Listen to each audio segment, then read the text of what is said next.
facilitating a majority of the conversation today. I'll be chiming in every so often if I've got anything I want to add, but for the most part, it's really just free flowing, and we encourage everyone to jump in after each other as well as ask other questions that might not be on the agenda. So without further ado, I am going to let Gabby kind of kick us off with the intros. As I said, my name is Gertie. I am one of the founders of Fireside at 5. And yeah, I'm really looking forward to kind of hearing from all of you, your perspectives on where the tourism market is going to shift in Denver and how it already has and how we're kind of going to be adapting to those new normals going forward. I know all of us are very passionate about this great. Hi, everybody. Hi. About this great city. Sorry, I'm running a few minutes late. We just got a delivery of our visitor guide, so I'm helping. There's like 30 boxes that are coming in right now. Yeah, no worries. Also, too, my coworker is out of the office today, so I'm manning the phones and the visitor center. So if I mute myself, that's what I'm doing. I'm not being rude. Totally, but we're just happy to hear. Thank you. Hi, Mom. I love it. So I'll let Gabby kind of do her quick intro, and then we'll go around. We'll ask all of you guys to do your name, what you do, and then a little bit about what you want to get out of the conversation today. We call this setting the intent. We think it's a really great way to kind of formally, explore what we all want to get into, and it's a good way to sort of have the conversation after. So I'll let Gab start, and I'll be taking notes at the bottom of the agenda. So if anybody has anything that they want to look back on after the call, you'll have access. Awesome. Thank you, Gert. Yeah. So in case someone doesn't know me here, I'm Gabby Margus. I'm the director of sponsorship and outreach for Fireside at 5. And like Gertie said, we started this in March in the peak of COVID, where there were a lot of layoffs in the hospitality industry. I was a group sales manager for the Oxford and the Crawford hotels prior to all of this craziness. But I'm still just so passionate about the hospitality industry and want to stay connected in the industry. And so we started off by having these individual chats, like Gertie was saying, but really have pivoted more towards series. But I think it's just still so important to connect with one another about what the heck has been happening in the world of tourism and hospitality, especially because every single day it changes so much. And everyone here has such a different perspective of what has been changing. We have people in the hotel industry, we have CVBs, we have the hospitality school at the University of Denver, the Denver Zoo, Visit Telluride. And so all of your experience and insight is so valuable to us, but also to one another. So I will go ahead and pass the baton off to Courtney if you'd like to introduce yourself. Sure, thank you. So I'm Courtney Oben. I'm the Senior Catering Sales Manager here at the Ritz-Carlton, Denver. I've been doing everything from 10-person executive meetings to 500-person galas for going on 8 or 9 years now, most recently here. And really what I want to get out of this is connecting with people outside of hotels, but kind of catching up with the CVB. I feel it's always important, even if we can't meet in person and such, that we still stay connected and know what everyone else is doing and how everyone else is doing. So yeah, I'm excited about today. We're excited to have you on. Thank you. And Justin. Hi, Justin. Oh, sorry. Justin Bressler, Vice President of Marketing and Business Development for Visit Denver. And I've worked with everyone on the call, organizations at least, if not directly. And I'm really excited just because this is a chance for me to get direct information, and, great, anecdotal information, and help us steer where we're going to be moving our marketing efforts over the next, few months. I won't even try to speculate about a timeline because it's like there's no more. It's everything's now. Now is the new black. And I apologize in advance for looking a little shifty-eyed. I just happen to have a lot of recent data on my second screen here, so I might just be going back and forth if we need to get something reinforced. I'm happy to share a lot of the data because we track probably a dozen sources on a weekly basis, everything from consumer sentiment to booking behavior for the market as a whole and nationally. So if you have a question that you have been wondering the answer for, I might be able to answer it. So thanks for having me. Thank you, Justin. And then Patty, if you'll go ahead. Patty, seriously? Most people call me Trixie. I'm with the University of Denver in the hospitality school. I'm the director of sales and marketing and an adjunct.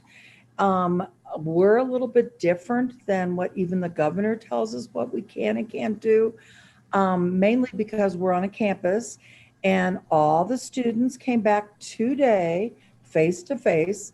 That's why I barely made it, because my desktop does not have a camera, but my laptop does.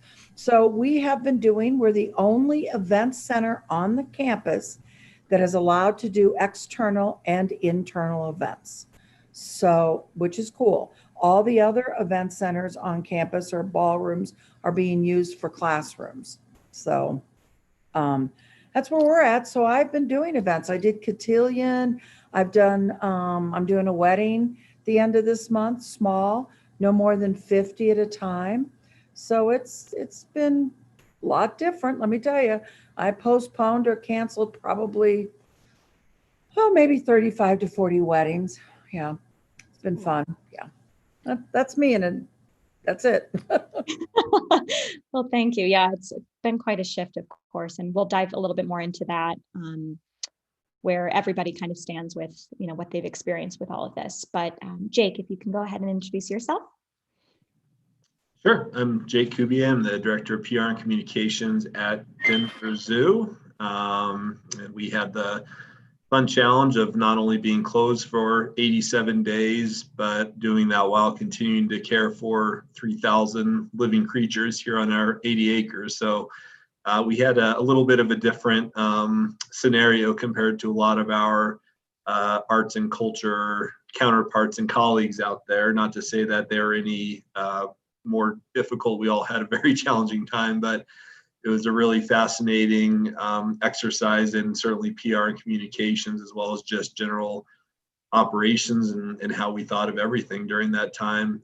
So really enjoy being on things like this and having an opportunity to connect with colleagues and kind of understand what other people are experiencing, maybe be a shoulder for one another to cry on a little bit about what this experience has been like, and then also offer some support, because I know in the agenda, there have been some silver linings to this and some bright spots along the way, and maybe at the end of the day, things won't be as bad as we're all expecting 90 days ago. Absolutely. Yeah, and like you said, everything's so ever changing, and we're so excited to have you on and share your insight and experience with the Denver Zoo. And I should introduce Oscar and Arali behind me. These are our two lion cubs. They're a little bigger than they are in this picture. They've grown quite a bit to the point where I definitely wouldn't want them actually right behind me, but it's not to introduce them. Oh, that's fabulous. Well, thank you so much. Sure.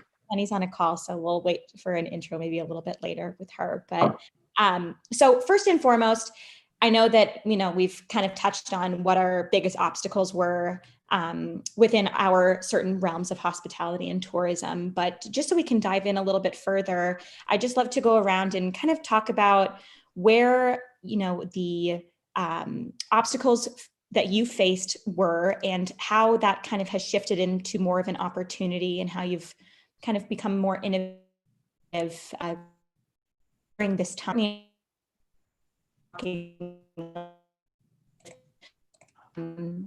From having, of course, group meetings to more catering based, if you want to dive in a little bit on that. Yeah, definitely. So I would say one of our biggest obstacles is not being a luxury hotel, but reopening up a luxury hotel where we are used to having a large staff to be able to provide a certain amount and certain level of service, and not being able to bring all of our ladies and gentlemen back, but still have the expectation from all of our guests of this service that they're accustomed to in the past. But really, I think the silver lining of it is the opportunity that maybe a front desk agent has, that they're working part-time in the restaurant, so they still are getting a ton of hours. Or I know even here in sales and catering world, we are helping housekeeping or the spa. It's kind of created an even stronger teamwork ethic than in the past, which is great, if that's even possible. I mean, we are all about lateral service and helping one another out, but really it's escalated and really gotten so much stronger during this time, which is great. So everyone's really doing above and beyond what they normally would before all this happened. Absolutely. And I'm sure that translates so much internally, externally as well. I'm sure that the guests are saying that you are really banding together. And I feel like a common thread beyond just hotels, but in any hospitality company or within the industry, it really shows how we all are in this together, and we all aren't defined by our position, but more so, just strengthening our company and being a part of something that's a lot bigger than ourselves. So I think that's amazing. Has the Ritz done anything to really cater more towards like the timid traveler within this time? Sure. So yeah, not only the Ritz-Carlton, but Marriott as a whole has this great commitment to clean that a lot of the Hiltons, the Hyatts also have, that personalizes it, where we're waiting a certain amount of hours before another guest can check into that hotel room. So kind of staggering our arrivals to make sure that everyone who feels completely comfortable with our commitment to clean. And then really, we've created so many different packages for people who are working from home and want to get out of their living room or their couch. And so we've got a great work from home package right now that kind of goes more towards maybe not the timid traveler, but someone who's just ready to escape their own living room if they can. So absolutely. So do you provide almost like a daily rate instead of an overnight rate in the guest rooms, or is it more so the meeting space? It's in our guest rooms, and it's an 8 to 5 time frame with the ability for an additional charge to add on overnight. If you decide you're just having way too much fun here at the Ritz-Carlton, you can add on day of to spend the night as well. But it's great. It includes Wi-Fi, car service if you're going somewhere else, basically all of our normal amenities, but then just at that day rate with a couple of other things. For added fees, you can have your own personal assistant, and a couple of other kind of fun things. Oh my gosh. So you're still withholding that really high level of service that the Ritz-Carlton always brings, but making it much more, different and kind of catering towards this time, which I think is super cool. Yeah, definitely. I'm sure we're not the only company that's had to pivot in some way or another, kind of think outside of the box, but we're excited for what's to come next and how we can continue to adapt to the needs of the current culture that we're in. And so we'll see what happens. Absolutely. Awesome. And then Jake, I just love to pick your brain a little bit about how you are catering more towards that, not necessarily the overnight traveler, of course, but someone who is local or who is visiting Denver and wants to come and visit the zoo, but in a very different way now. How is the Denver Zoo really catering towards that? Yeah, the name of the game for us and our whole PR and communication marketing approach changed from, talking about all the amazing fun things are at the zoo to safety and health. Yeah. So, a very important thing for us is obviously we want to bring in new visitors. We of course want tourists. We love getting folks from all over the country and the world here, but we also, are a very important group for us, our members and our donors and our loyal visitors. And we want to make sure people feel really, really safe and comfortable here. So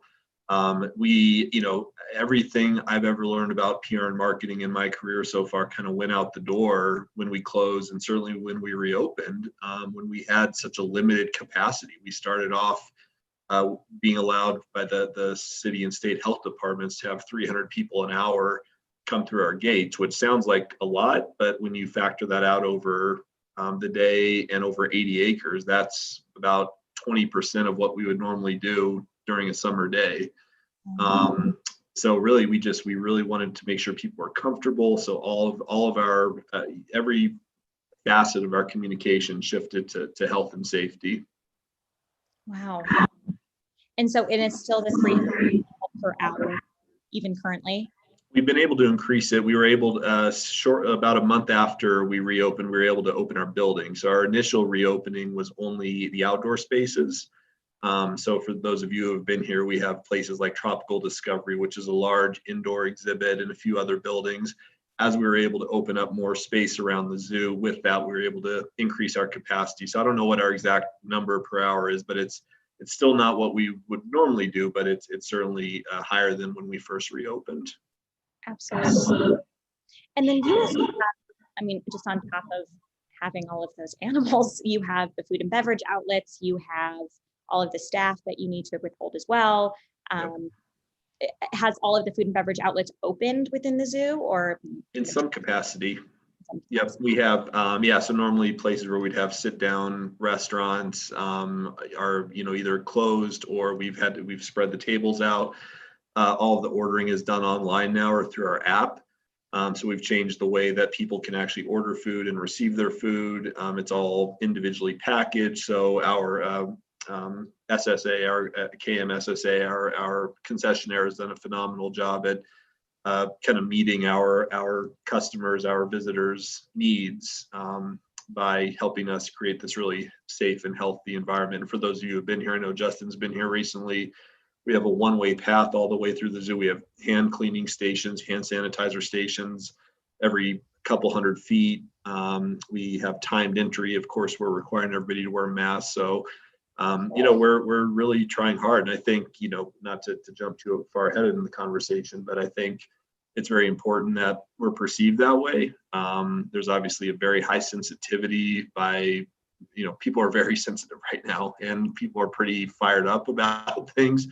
And it doesn't take a very large misstep to get on the wrong people's radar. I think as high profile hotels, tourist destinations, restaurants, you see the headlines every day, which are what I lose sleep. It's like, outbreak at such and such hotel. The Broadmoor just had one. And an outbreak is classified as 2 positive cases in the over the course of, I think, 10 or 14 days, which is not that much.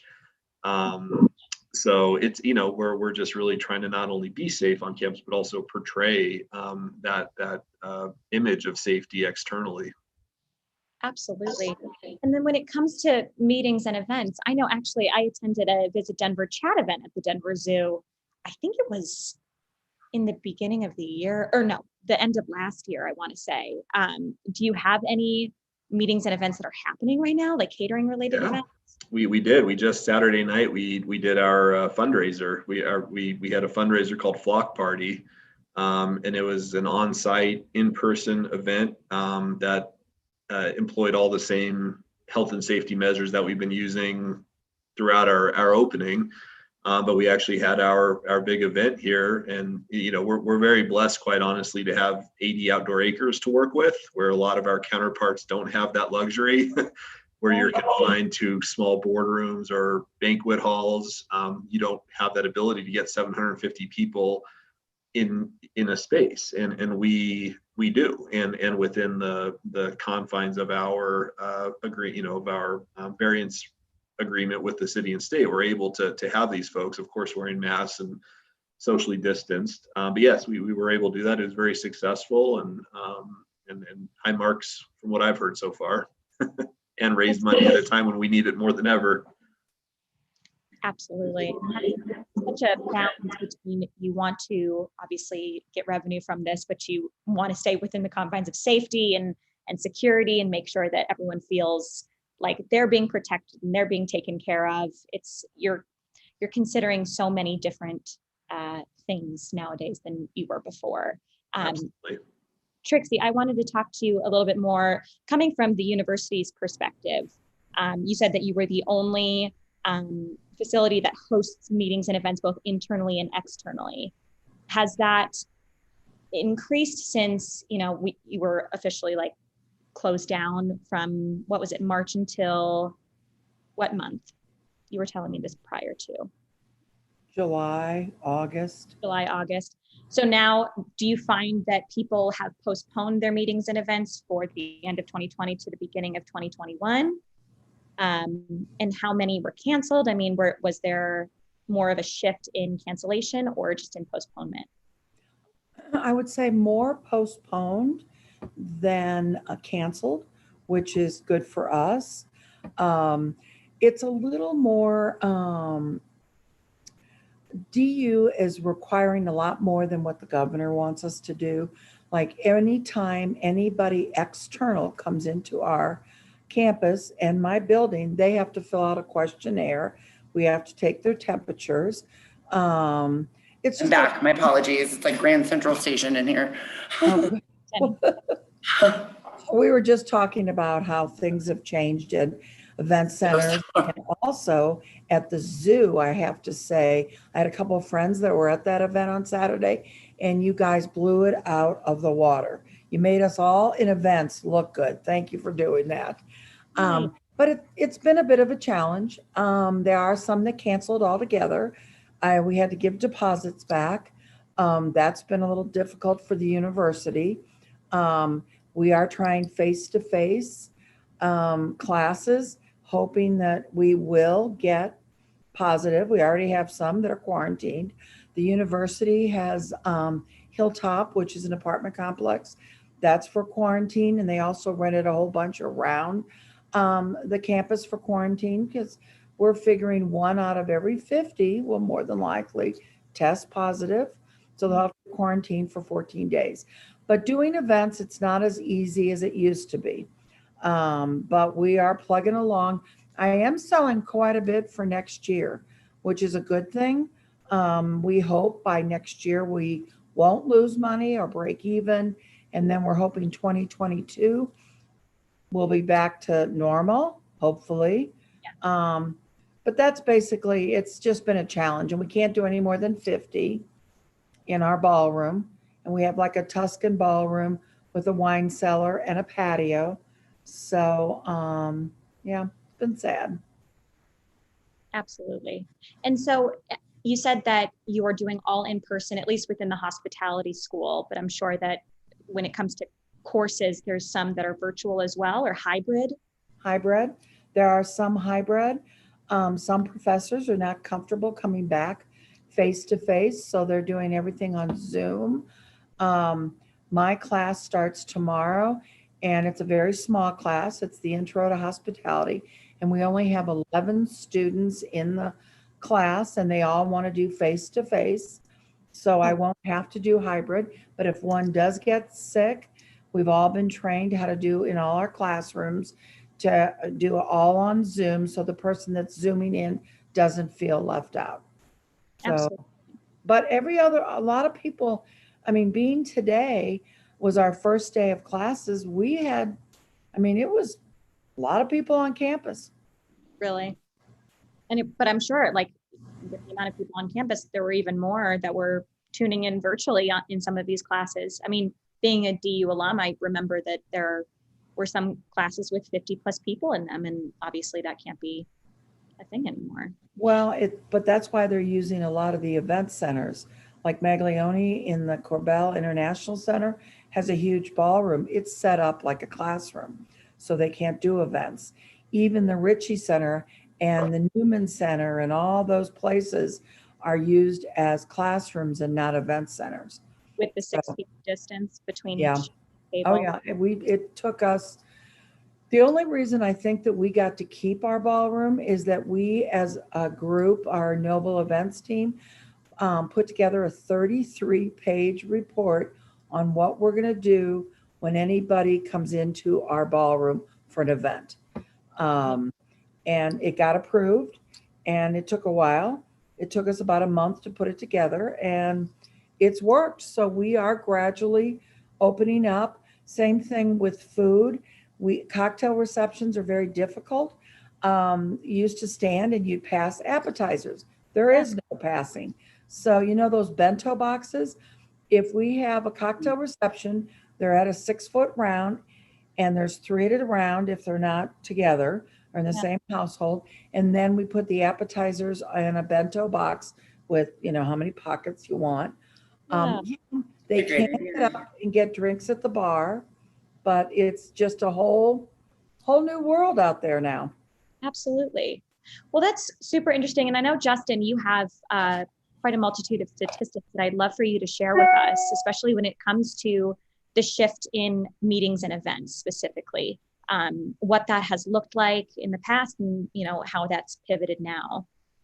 Well, Yeah. How much time do you have? And I've got a number to match it. Let's dive in. I think unfortunately it's practical to think of the meetings and events industry as essentially non-existent right now, notwithstanding some of these really amazing exceptions. And I did hear great things about the zoo event as well. The issue is how much a market like Denver thrives on business travel and conventions. And so that's what fills the hotels. That's what fills the downtown restaurants when these things come into town. And that essentially is probably, I can't see anything coming of any size before second quarter of next year. And then I think we're looking at slow regrowth of that market, because business travel has been essentially zeroed out, not just groups, but what we call business transient, where you're going to meet a client, and all that's what's happening on Zoom right now. And so that's really the lifeblood of most of the downtown hotels. So that's what's really cutting us off at the knees right now. If you look at the elimination of business travel groups in the international market, really well, and then also you're looking at not a lot of long haul traffic from coastal markets here, with some exceptions, and there are some bright spots there. So what you're really looking at is a recovery that's based as a regional recovery market with a lot of drive traffic, but still from a much smaller baseline than we are at during normal times, where maybe your best case scenario is a third of the market's traveling that normally would be traveling. And maybe about 25% of people who are actively traveling right now. So there's a few different ways to look at it. But most people are just, we're still sort of at the mercy of the virus curve, where just too many people are sitting on the sidelines because they're just not comfortable traveling. So the people who are traveling are actually not just traveling once. And the studies are suggesting that once you get out to travel, you're more likely to do it again, because you sort of get it out of you get your anxiety out of your system. And what you find is that the airlines are handling things well by and large. You feel safe in the airport itself. The hotels obviously are knocking it out with their safety measures, even the restaurants. And you just have to think about everything that comes up in the process that causes you to leave your home in Chicago and arrive in Denver, enjoy the experience, and then go all the way back.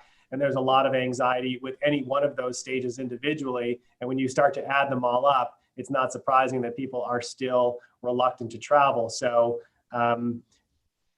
that's, so I'm sure that really, depressed everybody on the call, but that's the reality that we're looking at. We're gearing our operations to that end. So we are doing marketing to the leisure market. On the groups and sales side, our sales team is just doing a lot of, they are doing some prospecting as DU is for future years, and a lot of relationship management, a lot of virtual experiences just to keep it up, because 70% of the business in Denver is association traffic.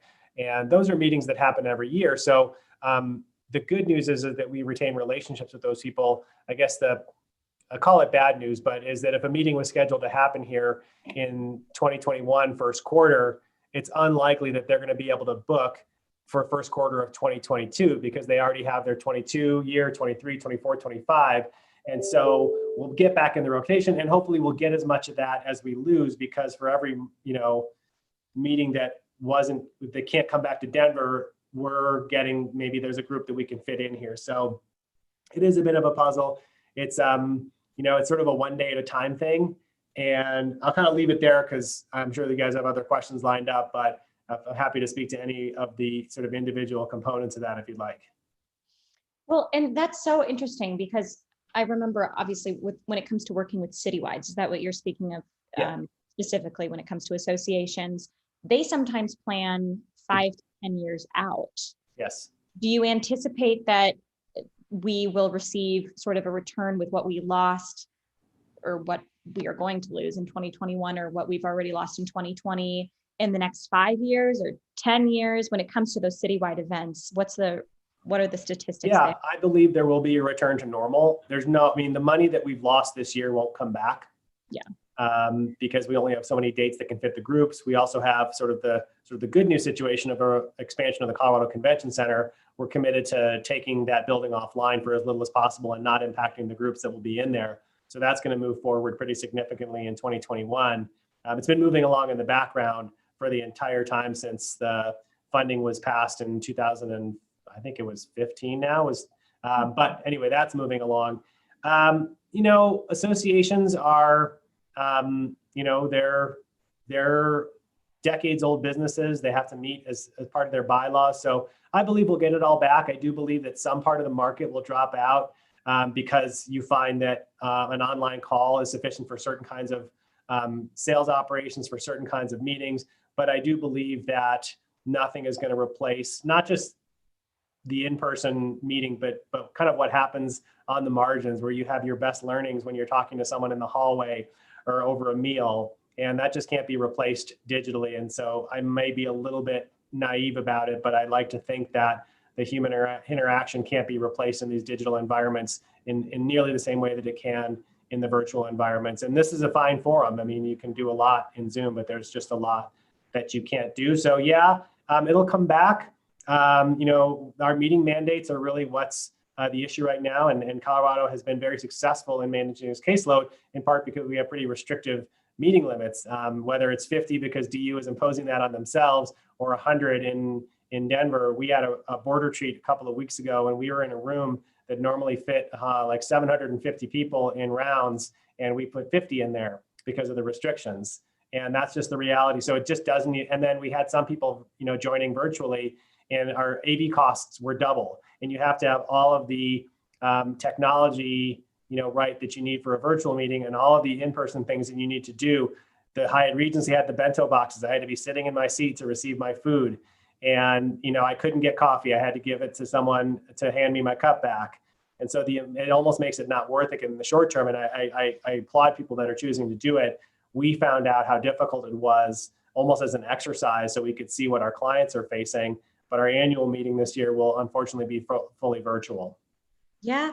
And that's what we're finding from a lot of companies. And I remember with corporate events that had postponed or even canceled have now just decided to go fully virtual or hybrid. But the problem is that the cost of having a hybrid event is far greater than just one or the other. Yeah, hybrid's rough. You should just have either one virtual or all in person. But then the trade-off for that is it's all virtual. Then that means, just like you said, Justin, the intimacy of it all, the engagement, connection, intentional discussion that you have is just a lot different than what it would be in person.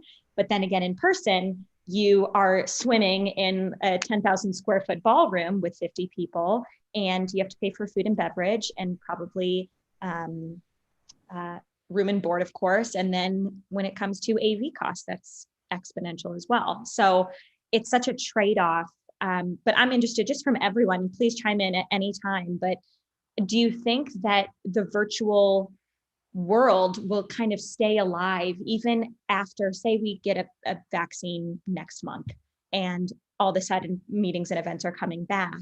But when it comes to just being cost effective, especially regarding all of the money that many companies have lost during this time, do you think that the virtual world will still exist regarding meetings and events? Anyone chime in? I was going to let someone else go. I mean, I honestly, until we've actually talked about this, and again, my apologies, you guys, for being on the phone and like crazy in here. But we actually have talked about this as a part of the tourism board, which is what I do down in Telluride. And a lot of the meetings, I think we are going to continue doing Zoom and things like just, the ability, the effectiveness of how easy it is to do. And, you can kind of getting everybody together as a group. Whereas, I had a meeting earlier, my coworker whose daughter was ill, and just it's a little bit more convenient to be able to do it that way than, I think that it will continue online as often as it can. Absolutely.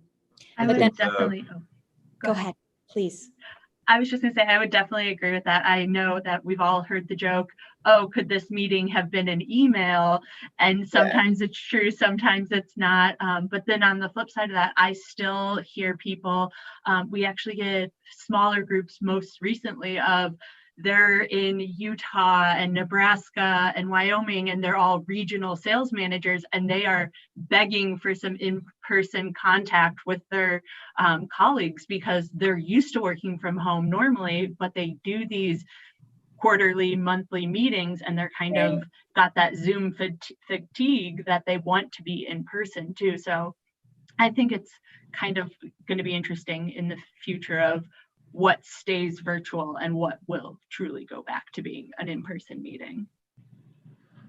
Yeah, I agree. I mean, I think it's really interesting, and I'm speaking a little bit out of turn here because this isn't my area of expertise, but I tend to think that the crisis is coming more on the commercial real estate side than in like the events and tourism side. I think there's a lot of companies that will probably realize that, you know, that premium office space in downtown Denver isn't necessary. But I agree with Justin that I think that we humans are still built to be with each other and to have person-to-person interaction. And I think we crave that. And I think a lot of what we've seen from this pandemic is that people just get sick of it. People feel lonely and isolated and depressed and anxious. And there's a certain tendency to, we're guilty of it. You know, I've got a 4-year-old and a 1-year-old, and like, we're like, we got to give these kids some outlets. We got to let them play with their friends. Like, at what point does the psychological welfare become more important than the physical? And we all have to weigh that, whether it's deciding to get on an airplane or go see friends or go to a restaurant. But I do think that as hopefully things ease up with COVID and there's a vaccine and we're to a better place, I still think there will be that desire to, even if it's not working day to day with each other. And I still think there's a great place, to your point, Courtney, about, you know, could this have been an email? I do think there's a lot of, it'll change the nature of work, but I don't think it'll change the nature of socialization. And I still think there will be a big need for these events. So I think it's good, hopefully good news for all of us. I can say that from experience, looking at the metrics with our virtual, what we did virtually during our closure, we saw a massive drop off as soon as we reopened, like probably about a 90% decrease in viewership and engagement we were doing daily Facebook Lives. So I think for businesses where there is an option to do something in person, where the virtual approach was the Band-Aid just to, you know, keep people connected.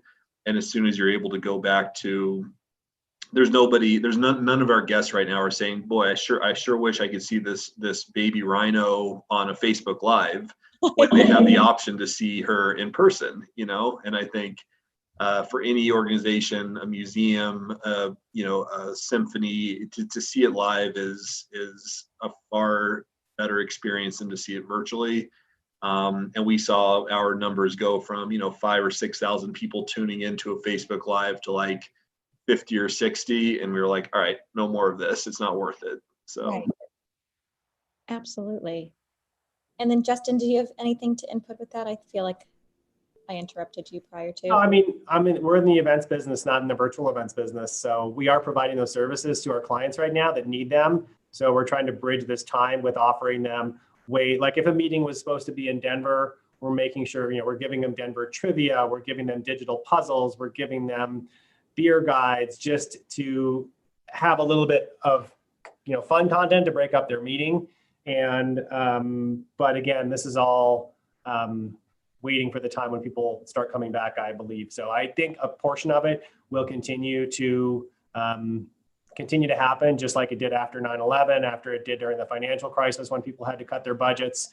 You know, I think I saw something like unemployment right now is about the same as it was during the peak of the financial crisis. But boy, don't things look a lot different? You know, two similar unemployment figures, but polar opposites in how the world is responding to those or has to respond to those. So, and I think it's easy to look at the short term and say like the world's going to change fundamentally, and some things might be locked in. But I do believe that over the long term, and maybe I think that's how the international market is not scheduled to come back to peak profitability until about 2024. I think the meetings market is a little bit more optimistic, but you know, still a couple of years before we build that business back. Absolutely. And I'm just curious, when it comes to the data that Visit Denver has, as well as Visit Telluride, Jenny, if you have any statistics to bring to the table as well. But what I have found, especially just from personal experience, is I've traveled since all of this. I've gone to, you know, visit my family in St. Louis, I've gone to Kansas City, I've gone to Chicago, and every city is reacting a lot differently.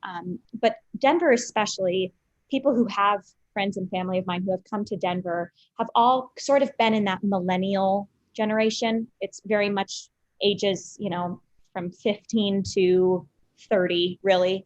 And what I found is that young people, and especially people within their 20s and 30s, are a lot more comfortable. Not all, of course, but a lot more comfortable with traveling and visiting other cities, and kind of they're sort of our bread and butter right now with rebuilding the tourism market. How are all of you really catering toward that demographic, or have you found that an entirely new demographic is really coming to the table and you find a lot of business from them as well? And I'll speak on Telluride. So because I am where Telluride is, it's a very outdoor active area. So we do have that demographic of younger, mountain bikers and hikers and people that want to be out. We are, with restaurants and numbers this year, actually we hit at 50% dine-in capacity. We have had higher numbers this year than we have in the past. And there's really no rhyme or reason to that. It's kind of interesting because we are doing dine-in at 50% capacity. The town has built part of Main Street we've blocked off, so now it's one way, so to where you can kind of be fenced in, have your adult beverages, kind of walk around. And I think that really helps, because a lot of people don't want to wait 45 minutes to an hour to go dine in. And we've opened up a lot of the parks in our area as you can have an open container. And I think that's kind of exciting for young kids that age, that they can walk around and sort of feel like they're in Disneyland with cocktails. And I don't see us returning that. I think that we'll continue to have that option to be able to walk around. As far as the lodging goes, we are just doing 50% lodging, and we're seeing similar numbers as we did last year as well. All the music festivals that were canceled, a lot of them went virtual, which was kind of interesting to see. The film fest works out great, because who doesn't want to sit and watch new films in their house instead of have to get all dressed up and go. But I think that's kind of how we're working towards. It'll be interesting to see how a ski season looks this year, but that's kind of how we've adapted a little bit to that younger demographic. Absolutely. And Courtney, when it comes to the daily rates, the 8 to 5, have you found that a lot of people have taken advantage of that? We have, obviously not enough to replace any of the business travelers that we normally have this time of year and everything like that.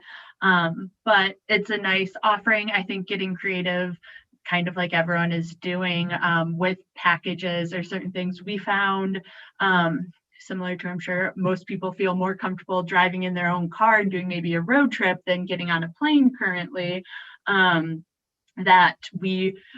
The Ritz-Carlton guest is very loyal. So we've worked with our sister properties up in Bachelor Gulch, or even on the West Coast of, hey, you're doing a West Coast road trip. Here are all the Ritz-Carltons you can stop at. Here's each one of what we're offering, to kind of play into maybe not that millennial demographic, but that road tripper, because I don't know the exact statistics, but it's everyone's road tripping right now instead of maybe taking a plane.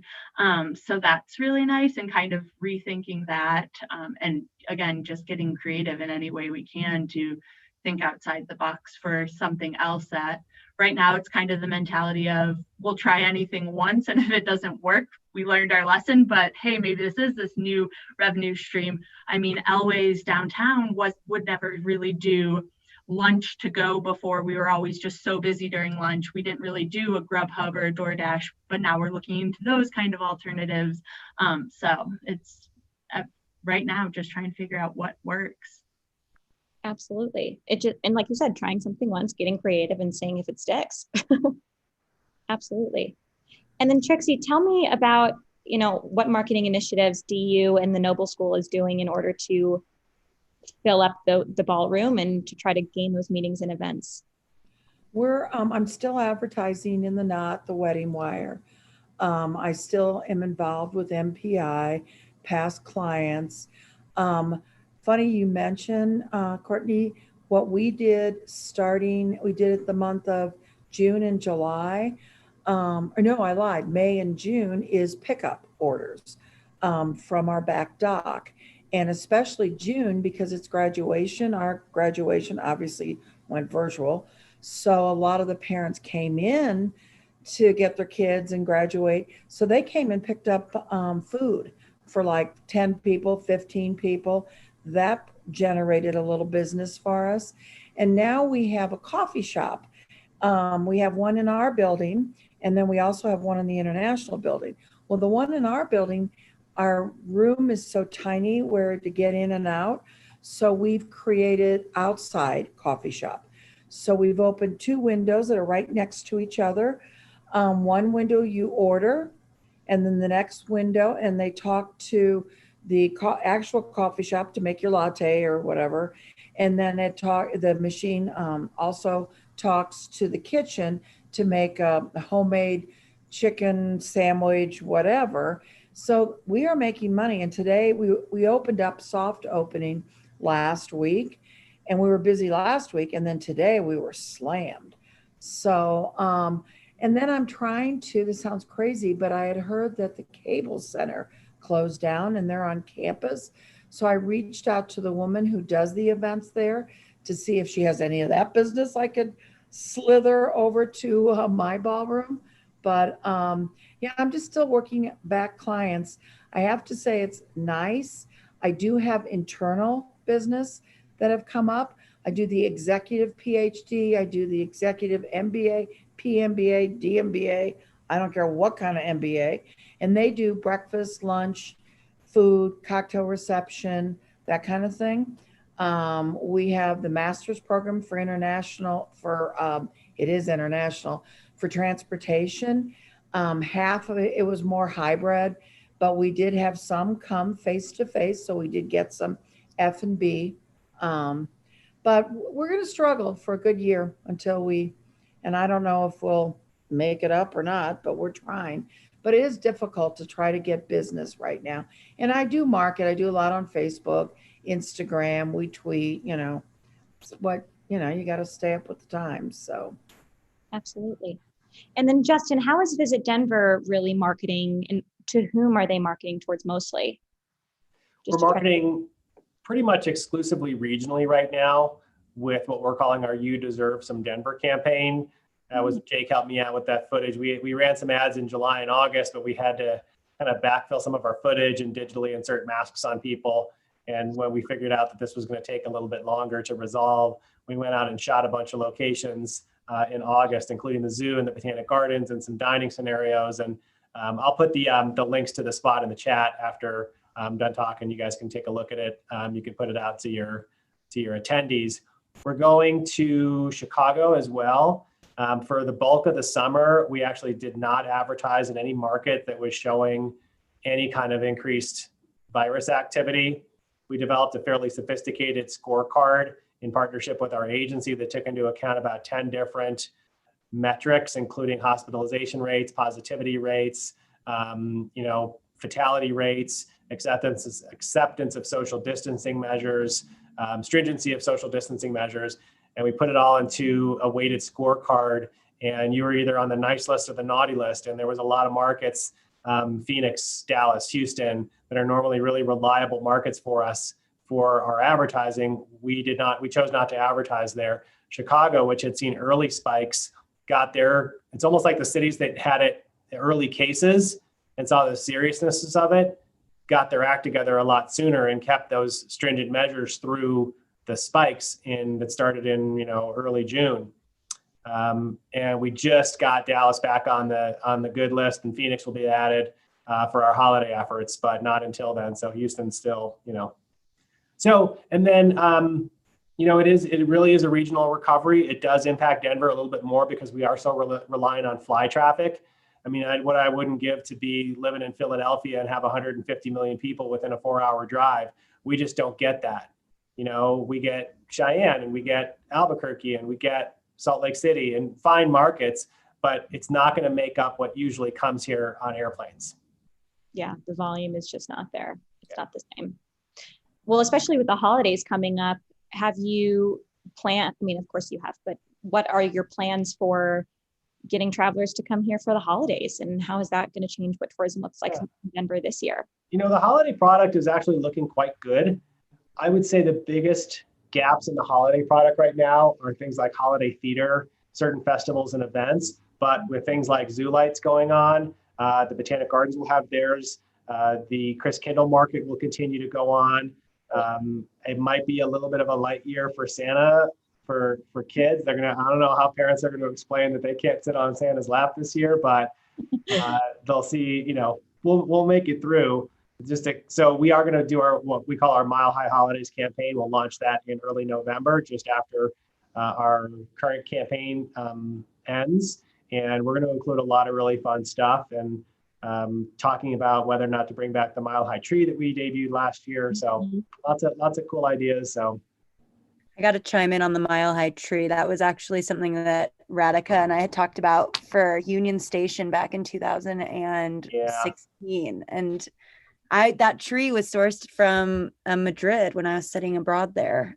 Oh, did you? Yeah, because Rad brought it to us, and so you brought it to her. So way to go! Thank you. Yeah. So when I saw it up, I was like, "Oh my God, this is like 3 years." That's a total circle of life right there. Yeah, seriously. But yeah, no, that's a great tree and campaign. I just had to chime in. I also wanted to add, we do have about 10 minutes left. I had a couple of questions. This has been a really great discussion so far, and I've been taking a lot of notes at the bottom. Jenny, this is kind of catered towards you, and I guess Jake as well. As we start moving into kind of the winter season, do you guys have kind of rollout plans for the ski resort up there? And Jake, in terms of Denver Zoo Lights, do you guys have kind of operational plans that are similar to previous years, or is there a virtual component as well? Just kind of curious how we're going to keep attracting visitors throughout this winter season as our temperatures start to drop and we're not able to do as much outdoors. Right.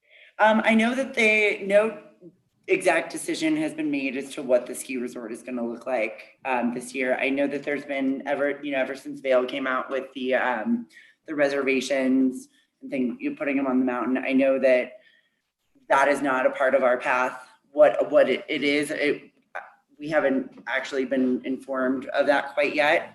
I get a lot of phone calls asking what the mountain's going to look like and how that's going to operate, and us being locals are just as curious as the rest of them. And so I think for now, what I tell the visitors is let's practice our patience a little bit and wait to see what happens. But I imagine, I know that there's been talk of how the restaurants are going to look. We just got funding for, as I mentioned earlier, the outdoor seating that we have on Main Street that we've shut down. We just got funding to set that up for winter. So we're going to have heaters and covers, and it's a lot of people don't want to come visit to Telluride and have to sit outside and eat their meal in a blizzard. So that was actually really great. Governor Paulus initiated that starting, I believe it was the beginning of last week. We found that out. So we're just kind of hoping to see. I know, I know that everybody's a little curious as to what that's going to look like, and passes, and the passes just went up for sale last week, significantly higher than they were the year before, about $500 more. And, I think I wasn't that shocked. It's something, it's COVID. So we have to, at least we're looking to get on the mountain. So I'm curious myself to see what it looks like, but I know that those meetings are taking place right now. And hopefully within the next couple weeks, we should hear. Wonderful. And Jake, what about you? What about Denver Zoo? Yeah, so we are moving ahead with our fall and winter events. We actually have Boo at the Zoo coming up first, which is also a very popular, long-standing tradition. I think we're going in I don't even know what year it is, but we've been doing it for a long time, and something that families plan is part of kind of their holiday planning. So it is happening. We're still, even just before we even get to Zoo Lights, we're still finalizing the details for that. And it'll still happen. It will obviously not include things like handing out candy, which has been, kind of one of the big pieces that everybody loves, but that will be happening. And so will Zoo Lights. Zoo Lights will happen. the nice thing for us is over the last few years, we've actually been experimenting with kind of different capacities of how many people we have come in at one time. Because for those of you who have come to the zoo on an extremely busy day, parking can be an issue, crowds are an issue. You know, the experience is a certain point at which visiting the certain capacity, a certain number attendance, that the experience starts to go down dramatically. So we've really, with our evening events like Zoo Lights, we've really tried to tweak it to find the perfect balance of attendance and profitability. So really over the last couple of years, we've actually we've capped the attendance per night, which I think that model will actually serve us really well in COVID times. And actually even having that infrastructure set up already from previous years allowed us to roll out our ticketing system for our daily admission, because we already had the like hourly, you got to pick your 15-minute entry window. We already had that system set up. So going into Zoo Lights, I think fortunately won't be that much different for us. I think there will be a lot of the experiential things, like, you know, we've had Santa here in the past, anything that's interactive or touch or anything that involves a large group gathering. So a lot of our animal demonstrations, for example, those are all canceled, and those have always been part of both the daytime experience and nighttime experience. So it'll be tweaked, but it will happen. And we've been in this really interesting PR marketing situation where a lot of our challenge, it goes against like everything that you've ever learned and against like your natural instinct as a communicator or marketer of, like, you know, driving people to your thing. We've actually been in a situation where our objective is to not drive too much demand for something that we have such limited supply. So when we first opened, for example, and we were only allowed 300 people an hour, you know, we really backed off all of our marketing communications because we were filling those spots instantly with people wanting to come back to the zoo. So I think we'll be in a situation again with Zoo Lights where we'll be at a even more limited capacity than we've been in the past to stick with the rules from the health departments. And I don't know that we'll have to do as much marketing to get to fill up the spots that we normally would have to kind of push for a little bit. Yeah. So it's very weird. It's been this very weird exercise throughout this whole year of really trying to manage that supply and demand. And we have unlimited supply. We have truly no limit to how many people we can have here. Now we're saying, okay, the more we market, the more we excite people about this event or the zoo, the more people get angry with us when they're not able to get tickets. So it's been a very interesting marketing exercise for us. Yeah, that is a really healthy balance between trying to drive supply but not have too much and just Same goes with hotels and venues. Trixie and Courtney, I wanted to just finish off with this question. Do you find that a lot of that you've been marketing a lot for holiday parties, or has the demand for holiday parties really not been there this year?